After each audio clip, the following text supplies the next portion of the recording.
알고 있는 것은 창세기는 마지막 아들들을 야곱이 축복함으로 끝난다라고 오해할 때가 있어요. 그러나 그렇지 않습니다. 사실은 창세기라고 하는 책이요 굉장히 복음적인 책이에요. 우리는 복음적인 책 그러면 로마서, 그리고 사복음서 이렇게 생각하는데 복음적인 책 중에 가장 위대한 책 중에 하나가 바로 창세기예요. 그래서 오늘 아마 마무리할 때 그 부분에 대한 얘기를 좀 해보려고 해요. 왜냐하면 창세기 1장부터 11장까지는요 제가 여러 번 설명해 드렸지만 주제가 있어요. 뭐냐면 하나님이 1장부터 11장까지는 천지를 창조하는 내용으로 가득해요. 그러니까는 그때는 아브라함이 11장, 12장 이전까지 나오질 않아요. 그러니까 1장부터 11장까지는 하나님이 천지를 창조하시고 3장에는 소낙가를 따먹으러 죄를 짓고 그리고 6장에는 노아의 홍수가 나오고 마지막 11장에는 우리 바벨탑 사건이 나오죠. 그리고 이제 12장 넘어오면서 아브라함이 나오는 거거든요. 그러니까 창세기 1장부터 11장까지를 보게 되면 어떤 일이 벌어지냐면 아무것도 없는 것 가운데 하나님의 창조하는 것으로 가득해요. 그러니까 새 생명이 막 넘쳐나요. 물도 생기고 동물도 생기고 인간도 생기고 막 생명이 막 넘쳐나는 것이 1장부터 11장까지예요. 그 12장부터 50장까지는 무슨 얘기냐면 이제 그 만든 하나님의 창조물 가운데 가장 위대한 창조물 누구예요? 사람이거든요. 그 사람이 어떻게 살아가야 될지에 대한 이야기가 나오는데 대표적인 사람 4사람을 딱 뽑습니다. 하나님이. 그 족장이라 그래요. 첫 번째 누구냐? 아브라함. 그리고 그 아들 이삭. 그리고 야곱, 마지막 요셉. 이 4명의 인생을 쭉 나열한 게 12장부터 50장까지예요. 그리고 마지막 50장 오늘 읽은 본문 말씀은 어떻게 끝나느냐? 요셉이 입관하였더라 라고 끝나는 거예요. 즉 무슨 말이냐? 1장은 하나님의 천지를 창조하는 것으로 시작했어요. 마지막 50장 마지막 절은 뭘로 끝나요? 요셉이 죽는 것으로 끝나요. 그러니까 창세기는 처음에는 창조고 생명이지만 마지막에 뭘로 끝납니까? 죽음으로 끝나요. 그러면 우리가 오해하는 게 있어요. 자, 창세기가 50장 죽음으로 끝났구나. 인간은 죽으면 끝나는 거 아니에요. 끝났구나 라고 생각한다면 세상에 성경은 창세기만 필요한 거예요. 사실 죽음 이후의 것은 아무것도 없기 때문에. 그러나 성경은 골치 아프게 해서 출애굽기부터 요한계시록까지 이렇게 두꺼워요. 성경은 왜 출애굽기부터 요한계시록까지 기록되어 있을까요? 죽음이 끝이 아니기 때문에 그렇다. 그 얘기를 지금 창세기는 하고 있다는 겁니다. 자, 이제 요셉이 죽는데요. 전반기는 참 불행한 인생을 살았어요. 요셉이. 알다시피 뭐 노예도 됐다가 감옥도 갔다가. 그런데 인생의 후반기는 참 행복했습니다. 어떻게 행복했을까요? 본문 읽어볼게요. 창세기 50장 22절과 23절 한번 읽어보겠습니다. 시작. 요셉이 그의 아버지의 가족과 함께 살며 에브라임의 자손 3대를 보았으며 므낫세의 아들 마길의 아들들도 요셉의 스라에서 양육되었더라. 잘 보시면 요셉이 손주를 낳게 되는데 아들을 낳고 그 아들 또 아들을 낳고 아들을 낳으면 손주를 몇 세대까지 낳냐면 3대를 보았대요. 즉 자기 손주도 받고 그리고 증손주도 받고 고손주도 받고 나중에 현손주까지 봤어요. 엄청나게 자손이 많아지는 거예요. 근데 이게 왜 축복이냐면 구약시대의 축복과 신약시대의 축복이 약간 달라요. 그러니까 신약시대의 축복은 좀 바뀌었지만 구약시대의 축복은 뭐냐면 손주가 많은 게 축복이에요. 사실은. 성경을 한번 보면서 직접 볼게요. 잠언서 17장 6절입니다. 한번 읽어보겠습니다. 시작. 손자는 노인의 면류관이요 아비는 자식의 영환이라. 손자는 노인의 면류관이라. 즉 노인의 면류관은 손자예요. 그러니까 손자가 많으면 면류관이 많아지는 거예요. 그리고 또 하나 아비는 자식의 영화래요. 무슨 말입니까? 우리 아버지가 잘 되는 게 자식의 축복이라는 거예요. 이게 구약의 축복이에요. 이게 신앙의 축복은 좀 달라졌어요. 그러나 이제 지금 창세기는 구약이기 때문에 요셉은 어쨌든 축복을 많이 받은 사람이다라고 보시면 되고요. 몇 살에 죽습니까? 110살에 죽어요. 요셉이. 야곱보다 훨씬 빨리 죽죠. 너무 빨리 죽은 거 아닐까 생각하지만 그렇지가 않습니다. 왜냐하면 지금 요셉은 애굽의 총리예요. 근데 애굽 사람들에게는 가장 이상적인 죽음의 숫자가 있어요. 그 몇 세냐? 그 110일. 왜냐하면 110을 딱 기준으로 해서 110보다 먼저 죽으면 일찍 죽은 거고요. 110보다 더 오래 살면 많이 산 거예요. 그러니까 가장 이상적인 죽음의 나이가 애굽 사람들에게는 110세인데 하나님은 요셉을 딱 그 나이에 딱 살게 하시고 데려가셨어요. 근데 그 얘기를 쭉 하는 거예요. 자, 인생을 보면 노예가 17세에 노예가 되죠. 요셉이. 그리고 우리가 알다시피 30세에 총리가 돼요. 그러니까 13년 동안 엄청난 고생을 한 게 요셉이에요. 그러니까 총리를 몇 살까지 하는 줄 아십니까? 지금 몇 살에 죽었어요? 110세에 죽었어요. 그런데 110세에 죽었는데 여전히 총리야. 그러니까 몇 살까지 총리가 된 거예요? 80년을 총리를 계속 산 거예요. 그러니까 여러분 생각해 보세요. 13년 고생하고 80년 잘 산다면 고생할 만하지 않겠어요? 우리 하나님은 그렇게 축복 주신 거거든요. 그래서 우리는 알아야 돼. 뭐냐? 하나님은 하나님의 뜻대로 고통을 주고 고난을 준 때에 그래도 믿음을 지키며 끝까지 하나님을 섬기는 사람에게는 그 이상의 것들을 보상해 주는 분이에요. 하나님은 보상의 하나님이다라는 거예요. 그래서 여러분들이 아무리 고통스러운 삶이 연속되어져도 내가 믿음 지키며 끝까지 지키고 나가면 하나님 보상해 주신다는 거예요. 자, 요셉을 볼까요? 욥을 볼까요? 욥은요 하나님께 보상을 크게 받은 사람이에요. 욥기서 42장 10절입니다. 한번 읽어볼게요. 시작. 욥이 그의 친구들을 위하여 공경을 느끼시고 여호와께서 욥에게 이전 모든 소유보다 갑절이나 주신지라. 알다시피 요셉의 열아들 다 죽었어요. 알다시피 와이프 떠났어요. 그리고 자기 피부병 생겼어요. 집 다 무너졌어요. 돈도 없어졌어요. 그런데 욥은 한 번도 하나님 떠난 적이 없어요. 그때 하나님이 그에게 축복을 주는데 뭐라고 하셨습니까? 예전 소유보다 갑절이나 더 주셨더라. 그래서 아들, 딸들도 똑같이 10명 줬어요. 근데 그 딸이 얼마나 예쁜 줄 아십니까? 욥기서 42장 13절과 15절 보세요. 읽어볼게요. 시작. 또 아들 7과 딸 3을 두었으며 그가 첫째 딸은 여미마라 이름하였고 둘째 딸은 구사라 이름하였고 셋째 딸은 게른합북이라 이름하였으니 모든 땅에서 욥의 딸들처럼 아리따운 여자가 없었더라. 그들의 아버지가 그들에게 그들의 오라비들처럼 기업을 주었더라.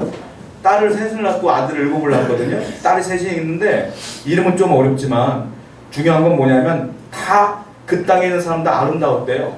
미스 코리아로 따지면 진섬이 다 해먹은 거야. 그러니까 딸이 이뻤대요. 그러니까 하나님께서는 갑절로 주셨고 요셉에게도 장수도 주셨고 욥에게 큰 축복을 주셨다는 거예요. 그래서 성경을 보면 하나님의 권고함과 연단을 잘 지킨 사람에게는 반드시 보상해 주셔요. 그러니까 여러분들 항상 어려움이 있을 때마다 기도하며 잘 이겨내시기 바랍니다. 반드시 끝은 와요. 반드시 은혜가 있을 줄 믿습니다. 그래서 성도들에게 때로는 고생과 슬픔의 시간이 필요하기도 해요. 그 시간을 통해 내가 변화될 수 있으니까요. 자, 우리는 오늘 본문을 통해서 요셉에 대한 3가지 부분을 볼 거예요. 자, 한번 성경을 보겠습니다. 50장 24절과 25절을 볼게요. 여기 3가지 주제가 나온다. 읽어보겠습니다. 시작. 요셉이 그 형제들에게 이르되 당신들이 이 땅에서 인도하여 내사 아브라함과 이삭과 야곱에게 맹세하신 땅에 이르게 하시리라 하고 요셉이 또 이스라엘 자손에게 맹세시켜 이르기를 하나님이 반드시 당신들을 돌보시리니 당신들은 여기서 내 해골을 메고 올라가겠다 하였다. 여기 3가지 주제가 나오는데 첫 번째 뭐냐면 나는 죽을 것이나, 이게 첫 번째 주제예요. 무슨 말입니까? 요셉의 현실이에요. 요셉의 현실은 뭡니까? 죽는다. 여러분의 현실은 뭡니까? 죽는다. 언젠간 다 죽어요, 인간은. 이게 요셉의 현실이에요. 두 번째, 요셉이 지금 우리에게 말하는 게 뭐냐면 그러나 하나님의 당신들을 돌보실 겁니다. 돌보신다는 게 무슨 말이면 원문을 그대로 쓸까냐면 하나님이 당신들에게 방문하실 겁니다. 이 말이에요. 돌보신다는 게. 이게 요셉의 소망이에요. 나는 죽으나 하나님의 당신들을 돌보실 겁니다. 이게 소망이에요. 세 번째, 요셉은 또 뭐라고 말하냐면 그러니까 내 해골을 메고 올라가겠다 하라 맹세하십시오. 어디로요? 가나안 땅으로 내 해골을 가져가십시오. 이게 믿음이에요. 뭐냐면 반드시 하나님이 당신을 이끌 거니까 나는 그걸 믿으니까 내 해골을 여기다 놓지 말고 가져가세요. 요셉의 믿음. 3가지를 볼 거예요. 요셉의 현실과 요셉의 소망과 요셉의 믿음을 볼 건데 그것이 다 우리의 모든 것들이 적용되어야 된다는 거예요. 자, 첫 번째, 요셉이 당한 현실은 24절에 나온 뭐라고 써있어요? 나는 죽는다. 이게 현실이에요. 나는 죽는다. 창세기가 50장으로 이루어졌는데 아까 말씀드린 것처럼 1장과 2장은 생명으로 넘쳐나요. 그런데 지금 50장은 보니까 요셉이 죽어요. 관으로 입관했어요. 그리고 끝나는 거예요. 창세기가 이상하게 끝나요. 그리고 출애굽기로 바로 넘어가는 거예요. 이게 뭐 결론도 없어 보여요. 그러니까 끝은 관으로 들어가는 거예요. 시작과 끝이 분위기가 좀 이상해요. 처음에는 막 활기 넘치는데 마지막에는 죽는 것으로 끝나잖아요. 여러분, 왜 인간이 죽습니까? 인간이 왜 죽게 되었을까요? 이 부분 가지고, 죽음의 문제를 가지고 제가 이제 학교 다닐 때 신학도 배웠고 종교 철학도 배웠는데 철학자들도 죽음에 관한 문제로 많은 논의들을 했고 고민을 했어요. 그런데 죽음에 대한 모든 것들을 명확하게 밝힌 철학자는 아무도 없어요. 사람은 왜 죽을까요? 왜 늙을까요? 왜 아플까요? 그런 주제에 대한 명확한 답은 단 하나, 창세기 3장에 뿐이었어요. 창세기 3장에 뭐라고 써있습니까? 에덴 동산에서 선악과를 따먹었잖아요. 그 죄가 들어오는 거예요. 죄가 들어온 사람이 늙어요. 그래서 사람이 죽는 거예요. 그래서 사람은 하나님을 믿지 않으면 하나님께로 나아갈 수가 없는 거예요. 이게 창세기 3장의 지혜예요. 그래서 어떤 신학자는 그랬어요. 창세기 3장만 많이 읽고 연구를 많이 해도 웬만한 철학자보다 지혜로울 수 있다라는 얘기를 한 적이 있어요. 3장이 그만큼 인간에 대해 중요한 부분이란 말이에요. 죄가 그래서 들어온 거란 말입니다. 그렇다면 아까 말씀드렸던 아브라함, 야곱, 이삭, 요셉 완벽한 사람들이잖아요. 근데 그 사람들도 실수가 다 있었어요. 아브라함은 누이 동생이라고 와이프를 속이질 않나? 이삭도 똑같은 짓을 하질 않나? 야곱은 또 어떻습니까? 형을 속이질 않나? 그나마 죄 하나도 안 된 사람이 요셉이에요. 요셉. 그렇다면 중요한 게 있어요. 요셉은 완벽한 사람인데 창세기 50장 마지막 절에 요셉이 죽는 것으로 끝나요. 무슨 말입니까? 인간은 아무리 완벽해도 다 죽는다. 인간은 아무리 완벽해도 스스로 구원할 사람이 없다. 성경을 볼게요. 로마서 5장 12절 읽어보겠습니다. 시작. 그러므로 한 사람으로 말미암아 사망이 들어왔나니 이와 같이 모든 사람이 죄를 지었으므로 사망이 모든 사람에게 일어났느니라. 모든 사람이 죄를 지었기 때문에 다 사망이 오는 거예요. 여러분, 나는 죄인이 아닌데요, 죄진 게 없는데요, 나는 도덕적으로 깨끗한데요 라고 말할 수 있는 분들이 있습니까? 혹시 그렇다면 제가 믿어드릴게요. 어떻게 하면? 늙지 않으면 내가 믿어드릴게요. 왜냐하면 죽으려면 늙어야 돼요. 늙는다는 건 죽는 거예요. 무슨 말입니까 그게? 사람이 왜 늙습니까? 왜 죽습니까? 죄가 들어왔기 때문에 늙는 거예요. 그러니까 죽는 거예요. 근데 이 세상에 안 늙는 사람이 누가 있어요? 다 늙어요. 그러므로 모든 사람은 죄인이에요. 로마서 말씀이 정답인 거예요. 저나 여러분들이나 결국은 세상을 떠날 수밖에 없어요. 요셉도 죽었는데요. 아브라함도 죽었는데요. 다 죽어요. 그래서 성경 또 이런 말이 있어요. 로마서 6장 23절입니다. 한번 읽어볼게요. 시작. 죄의 싹은 사망이요 하나님의 은사는 그리스도 예수 우리 주 안에 있는 영생이니라. 죄의 값이 뭐예요? 사망이에요.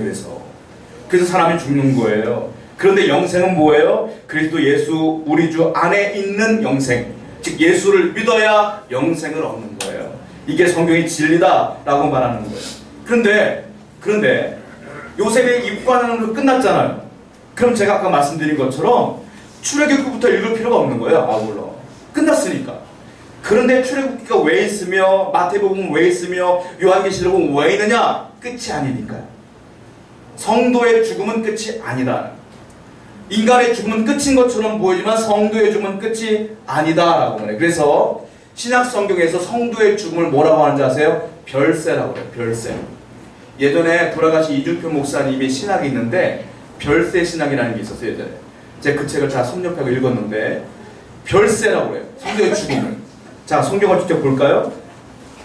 자, 누가복음 9장 31절을 보십시오. 자, 한번 읽어보겠습니다. 시작. 영광 중에 나타나서 장차 예수께서 예루살렘에서 별세하실 것을 말하세. 예수님 돌아가시는 부분을 별세라고 얘기하잖아요. 또 성경을 볼게요. 이번에 베드로가 말합니다. 베드로가 뭐라고 말하냐면 나도 죽는다라고 말해요.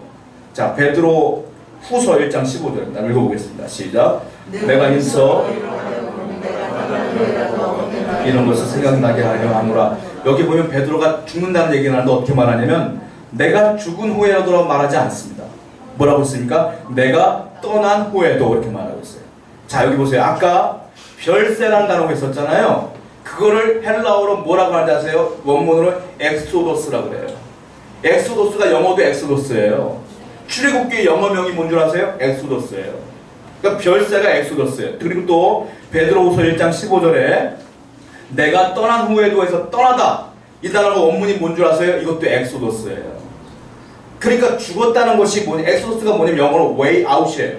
즉 나가는 길, 피하는 길 이런 뜻이거든요. 엑소도스가 뭐예요? 탈출이라는 거예요. 탈출. 그러니까 무슨 말입니까? 요셉이 입관했다는 건 죽었다 끝났다가 아니라 탈출했다는 뜻이에요. 뭘로부터? 이 세상으로부터 탈출했다는 거. 어디로? 저 세상으로. 하늘나라로. 그래서 출애굽기부터 시작되는 거예요. 그래서 성경의 총주제는 그래서 뭐냐면 출애굽기부터 요한계시록까지는 어떤 주제냐면 결국은 이 세상에 많은 사람들에게 죽음이 없다. 예수를 믿는 사람에게는 천국이 있다. 이걸 믿어라는 내용이 성경 내용인 거예요. 그래서 우리는 출애굽부터 창세기부터 다 읽어야 되는 거예요. 그 안에 하나님의 진리가 다 포함되어 있다. 그래서 요셉의 현실은 뭡니까? 죽음이지만 죽음이 아닌. 여러분의 현실은 뭡니까? 죽음이지만 죽음이 아닌. 끝인 것 같지만 끝이 아닌. 하늘나라가 있고 소망이 있으며 하나님의 인도하심을 있음을 믿으시기 바랍니다. 현실이 어려움이 있어도 끝이 아니라 반드시 하나님의 은혜가 있을 것이다. 이게 우리의 현실이다. 두 번째, 요셉은 그래서요 이 현실 가운데 소망을 품어요. 자, 창세기 50장 24절입니다. 한번 읽어보겠습니다. 시작.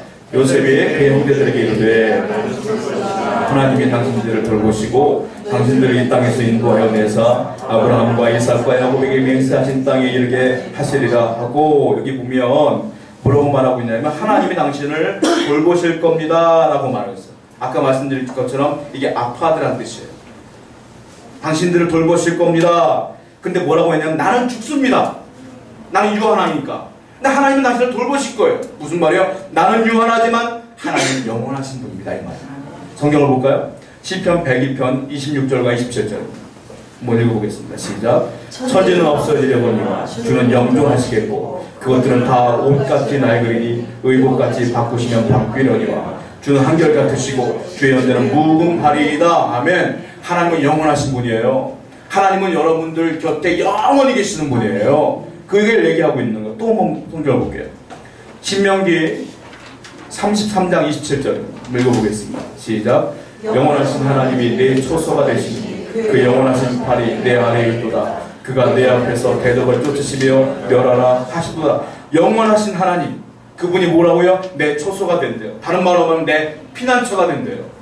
하나님은 영원하신데 내가 어려울 때마다 나의 피난처가 되어주신다.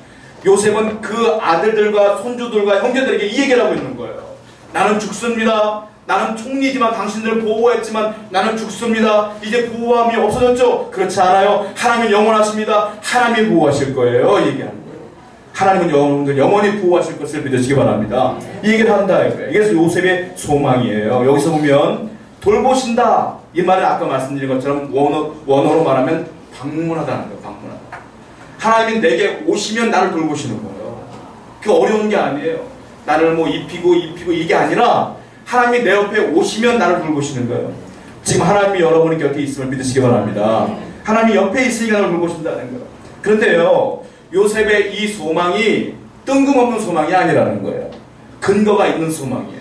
무슨 근거? 말씀에 근거한 소망이라는 거예요. 여러분, 소망은 내가 그냥 마인드 컨트롤로 잘 될 거야, 잘 될 거야, 잘 될 거야, 하나님 도우실 거야, 이게 소망이 아니에요. 이건 잘못된 거고요. 진짜 소망은 뭐냐면 말씀과 언약에 근거한 소망이 진짜 소망이에요. 그 언약이 뭐예요? 성경 말씀이에요. 성경을 근거로 한 소망이 있어야 된다는 거예요. 자, 볼까요? 성경을. 창세기 15장입니다. 15장 13절과 14절이에요. 한번 읽어보겠습니다. 시작.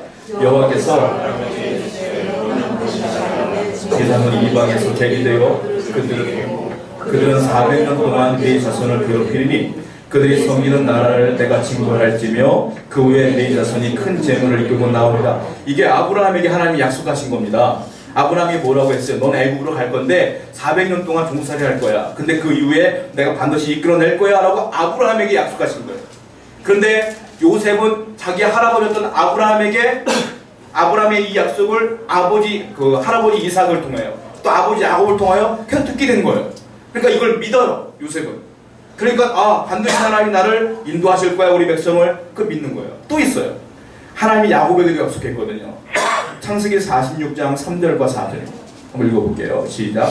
하나님이 이르시되 내 아버지 하나님이니 애굽으로 내려가기를 두려워하지 말라. 내가 거기서 너로 큰 민족을 이루게 하리라. 내가 너와 함께 애굽으로 내려가겠고 반드시 너를 인도하여 다시 올라올 것이며 요셉이 그의 손으로 내 눈을 감기리라 하였더라. 이거 야곱에게 하신 약속이거든요.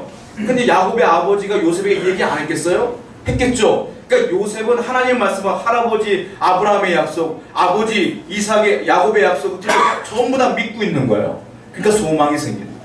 소망은 내 생각으로 생기는 게 아니라 말씀으로부터 비롯된다는 것을 기억하시기 바랍니다. 그러니까 여러분들은 말씀을 들을 때 그 소망으로 바뀌어지기를 기도하셔야 돼요. 그 말씀을 기반으로 해서 소망을 품은 이 요셉을 보십시오. 자, 출애굽이요 역사적으로 보면 BC 1446년에 이루어졌어요. 그런데 이게 430년 동안 종사를 했거든요, 이 사람들이. 그래서 430년을 플러스하면 몇 년이 나오면 BC 1876년이 나와요. 그러니까 지금 요셉이 30세에 총리가 되어 100세에 죽었단 말이에요. 그러니까 이걸 빼면, 이 기간을 빼면은 얼마가 나오냐면 이제 340년이라는 시간이 나와요.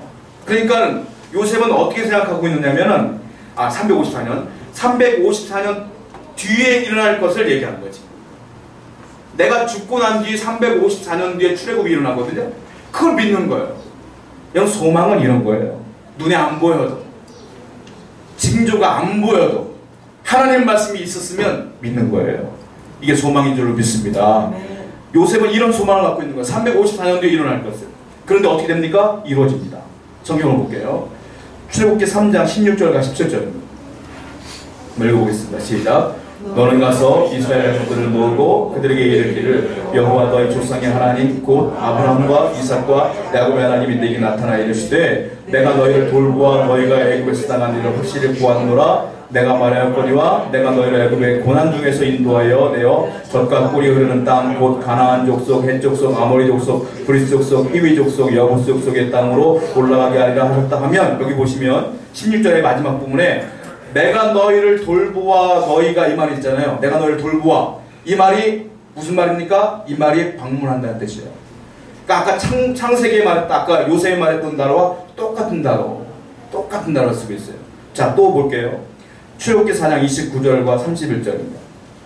읽어보겠습니다. 시작. 그래서 아론이 가서 이스라엘 자손의 모든 장로를 보고 아론이 여호와께서 모세에게 이르신 모든 말씀을 전하고 그 백성 앞에서 이적을 행하니 백성이 믿으며 여호와께서 이스라엘 자손을 찾으시고 그들의 고난을 살피셨다 함을 듣고 머릿속에 경배하다. 여기 보면 살피셨다, 이 말도 파악하대요. 그러니까 무슨 말이야? 이것도 방문하다. 그러니까 요셉이 말했던 하나님 방문하실 거라는 말이 출애굽기에 그대로 이루어져요. 하나님이 그대로 이루어졌다, 이 말이죠. 여러분, 소망하시기 바라요. 하나님이 내게 방문하실 것을 소망하시기 바라요. 하나님이 내 현실에 임재하실 것을 소망하시길 바라요. 그럼 여러분이 그 소망 넘칠 줄로 믿습니다. 근데 이 소망으로 끝나지 않습니다. 요셉은 이걸 분명히 믿습니다. 자, 이게 중요한 거예요. 진짜 중요한 거예요. 자, 본문 말씀 창세기 50장 25절입니다. 한번 읽어볼게요. 시작. 요셉이 또 이스라엘 자손에게 맹세시켜 이르기를 당신들은 여기서 내 해골을 메고 올라가라. 맹세시킵니다. 이제 요셉이 유언이에요. 나 죽는데 아들들 다 모아놓고 맹세시키는 거예요. 이제 앞으로 너희는 출애굽을 할 것인데 하나님 방문하실 것인데 인도하실 것인데 그때 내 시신을 놔두지 말고 내 해골을 가져다가 그 땅에 가나안 땅에 묻어다오, 이 얘기를 하는 거예요. 이게 무슨 말이에요? 믿는 거잖아요. 앞으로 일어날 것을 소망하는 것뿐만이 아니라 믿는 거잖아요. 여러분, 하나님의 뜻을 이루는데 마지막은 중요한 게 뭐냐? 믿음이에요. 믿음이 하나님의 말씀이 이루어지는 거예요. 장례식을 제가 이제 치러보면 절차가 있어요. 기독교에서 4가지 예배를 드려요. 처음에 돌아가시면 임종 예배를 드려요. 그리고 그 이후에 입관 예배를 드려요. 그리고 이제 발인하잖아요. 발인 예배를 드리고 장지 가서 이제 학원할 때 학원 예배를 드려요. 저 공식적으로 매번 예배를 드리는 거예요. 그런데 지금 성경은 뭐라고 썼어요? 요셉이 입관할 때라 끝나잖아요. 그러니까 요셉은 발인도 없고 학원도 없는 거예요. 왜냐? 학원하면 실제가 썩어요. 그러니까 요셉은 뭐라고 말하냐면 나에게 향처리를 해서 미라 만들어라. 그래서 나는 입관만 하고 발인도 하지 말고 아무것도 하지 말아라. 요셉은 지금 소망이 있잖아요. 지금 여기 묻혀서는 안 되잖아요. 그러니까 내 시체 그대로 놔뒀다가 너희들 떠날 때 데리고 가라, 이 말하는 거예요. 근데 여러분들 그 요셉이 유언하는 것 가운데 자기를 조상에 묻혀있는 막벨라굴에 묻어다오라는 말은 안 해요. 왜냐? 그는 애굽의 총리로 80년 동안 있었기 때문에 애굽인이에요, 거의. 애굽 사람들이 존경의 인물이기 때문에 그냥 그가 바로 장지로 떠나버리면은 난리가 나. 그러니까 국장을 치러야 되기 때문에 제가 말씀드렸죠. 바로가 죽으면 72일을 애국한다 그랬잖아요. 그런데 지금 요셉은 국장 중에 가장 높은 국장이기 때문에 70일 동안 애국해야 돼요. 그러니까 이제 거기 묻히진 않고 여기 묻혀있다가 떠날 때 데리고 가라, 이 얘기를 하고 있는 거예요. 근데 요셉의 마음은 애굽에 있지 않죠. 여러분, 요셉의 믿음 가운데 가장 위대한 믿음의 순간이 언제였을까요? 형들을 용서했을 때일까요? 아니면 원망하지 말고 기도하면서 총리로 앉았을 때일까요? 우린 그런 것만 기억나잖아요. 히브리서 기자는 그 믿음의 조상들의 그 믿음을 한마디로 요약을 하는데 가장 위대한 믿음의 순간을 요약하거든요. 그때 요셉을 어딜 얘기하냐면 이 부분을 얘기합니다. 성경을 볼게요. 히브리서 11장 22절입니다.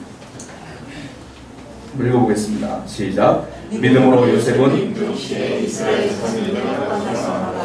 또 자기 뼈를 위하여 명하였습니다. 이게 요셉에게 가장 큰 믿음이었다고 히브리서 기자는 그 평가하고 있는 거예요. 여러분, 가장 큰 믿음은 뭐냐?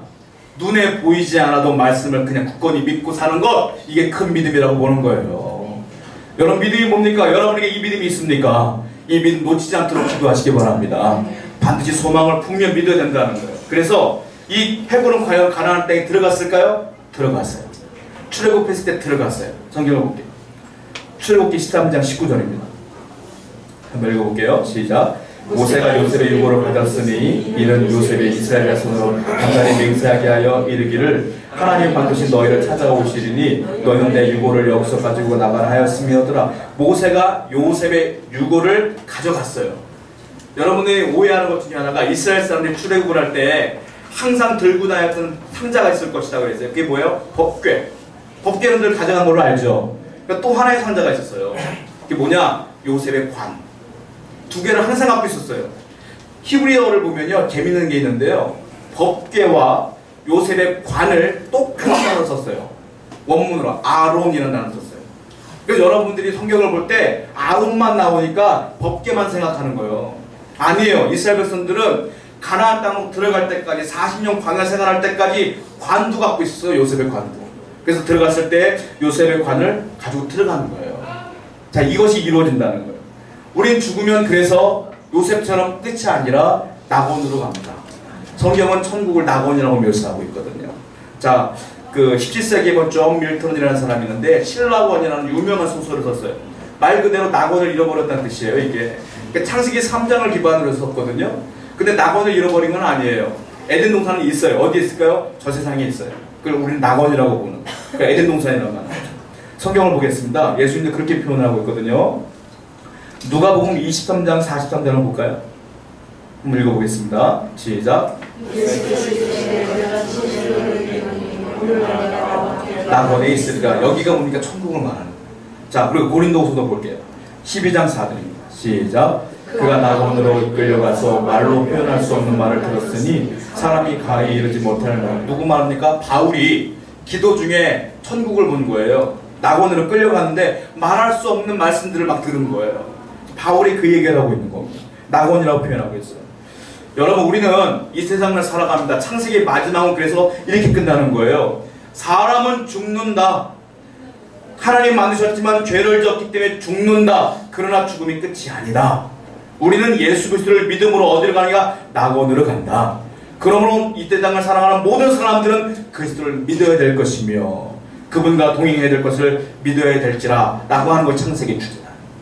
여러분, 그러므로 오늘 창세기 마무리하면서 다시 한번 여러분 가운데 소망이 있기를 소원합니다. 그리고 그 소망을 부여잡는 믿음이 있기를 소망합니다. 우리 기도하도록, 찬송하며 기도하도록 하겠습니다.